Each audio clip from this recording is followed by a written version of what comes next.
पितरपक्ष भाद्रपद मास की पूर्णिमा से शुरू होता है और अश्विन मास की अमावस्या तक चलता है।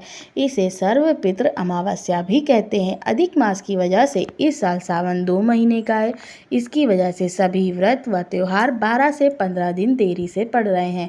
आमतौर पर पितरपक्ष सितंबर से समाप्त हो जाते हैं, लेकिन इस साल पितरपक्ष सितंबर के आखिरी में शुरू होगा और अक्टूबर के मध्य तक चलेगा। पितरों की आत्मा की शांति के लिए पितरपक्ष का समय बहुत ही विशेष होता है। पितरपक्ष के इन 16 दिनों में श्राद्ध कर्म होते। पितरपक्ष में पितरों को तृप्त करने के लिए उनके वंशज इन दिनों में तर्पण, पिंडदान, श्राद्ध करने की परंपरा है। धार्मिक मान्यताओं के अनुसार पितरपक्ष में किए गए कार्यों से पितृदोष दूर होता है और परिवार में सुख, शांति, खुशहाली आती है।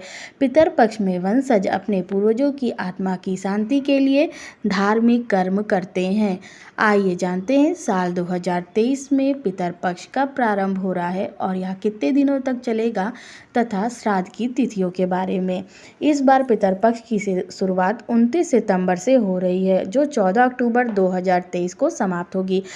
आइए जानते हैं पितरपक्ष की श्राद्ध तिथियों के बारे में। पहली श्राद्ध तिथि है पूर्णिमा का श्राद्ध 29 सितंबर 2023 दिन शुक्रवार को। दूसरा श्राद्ध प्रतिपदा का श्राद्ध 29 सितंबर 2023 दिन शुक्रवार को। तृतीय श्राद्ध 30 सितंबर 2023 दिन शनिवार को। तृतीया का श्राद्ध 1 अक्टूबर 2023 दिन रविवार को। चतुर्थी का श्राद्ध 2 अक्टूबर 2023 दिन सोमवार को। पंचमी का श्राद्ध 3 अक्टूबर 2023 दिन मंगलवार को। षष्ठी का श्राद्ध 4 अक्टूबर 2023 दिन बुधवार को और सप्तमी का श्राद्ध 5 अक्टूबर 2023 दिन गुरुवार को। अष्टमी का श्राद्ध 6 अक्टूबर 2023 दिन शुक्रवार को। नवमी का श्राद्ध 7 अक्टूबर 2023 दिन शनिवार को। दसवीं का श्राद्ध 8 अक्टूबर 2023 दिन रविवार को। मघा श्राद्ध 10 अक्टूबर 2023 दिन मंगलवार को। द्वादशी का श्राद्ध 11 अक्टूबर 2023 दिन बुधवार को। त्रयोदशी का श्राद्ध 12 अक्टूबर 2023 दिन गुरुवार को। चतुर्दशी का श्राद्ध 13 अक्टूबर 2023 दिन शुक्रवार को। सर्व पितृ मोक्ष अमावस्या 14 अक्टूबर 2023 दिन शनिवार को। पूर्णिमा के दिन मृत्यु को प्राप्त जातकों का श्राद्ध केवल भाद्रपद पूर्णिमा अथवा अश्विन कृष्ण अमावस्या की तिथि के दिन किया जाता है। सौभाग्यवती स्त्रियों की मृत्यु पर नियम है कि उनका श्राद्ध नवमी तिथि को करना चाहिए।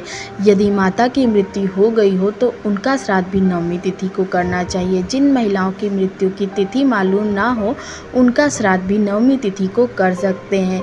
इस दिन माता एवं परिवार के सभी स्त्रियों का श्राद्ध किया जा सकता है। इसे मार्त नवमी श्राद्ध भी कहा जाता है। इसी तरह एकादशी तिथि को संन्यास लेने वाले जातकों का श्राद्ध कर्म करने का विधान है। इसके अलावा जिनकी अकाल मृत्यु हो गई हो उनका श्राद्ध चतुर्दशी तिथि के दिन किया जाना चाहिए। वहीं श्राद्ध अमावस्या पर ज्ञात अज्ञात सभी पितरों का श्राद्ध किया जाता है, इसीलिए इसे पितृ विसर्जनी अमावस्या भी कहते हैं। इसके अतिरिक्त बची हुई तिथि को उन जातकों का श्राद्ध करें जिनका जिस भी तिथि को निधन हुआ हो। श्राद्ध करने की विधि। जो पुरुष श्राद्ध करता है उसे पहले शुद्धिकरण कर लेना चाहिए। घास की अंगूठी पहने, फिर पूर्वजों को अंगूठी में निवास करने के लिए आमंत्रित करें। श्राद्ध में पिंडदान शामिल है, जो कि एक प्रसाद के रूप में है, जिसमें भोजन के चारों ओर हाथ से पानी फेरा जाता है और यम की पूजा की जाती है। भोजन के कई भागों में बांटा जाता है, जिसका एक भाग कौवा को दिया जाता है। कौवा को यम या पूर्वजों की आत्मा का दूत माना जाता है। एक गाय, एक कुत्ते को भी खिलाया जाता है और ब्राह्मण पुजारियों को भी भोजन कराया जाता है। इन सब के बाद परिवार के सदस्य भोजन कर सकते हैं। श्राद्ध से संबंधित कथा। जब महाभारत युद्ध में महान दाता कर्ण की मृत्यु हुई तो उसकी आत्मा स्वर्ग में चली गई, जहां उसे भोजन के रूप में सोना और जवाहरात चढ़ाए गए। हालांकि कर्ण को खाने के लिए वास्तविक भोजन की आवश्यकता थी।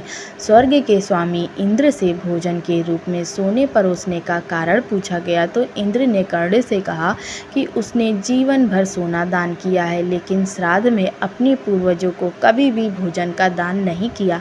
कर्ण ने कहा कि चूंकि वह अपने पूर्वजों से अनजान था, इसलिए उन्होंने उनकी स्मृति में कभी कुछ दान नहीं किया।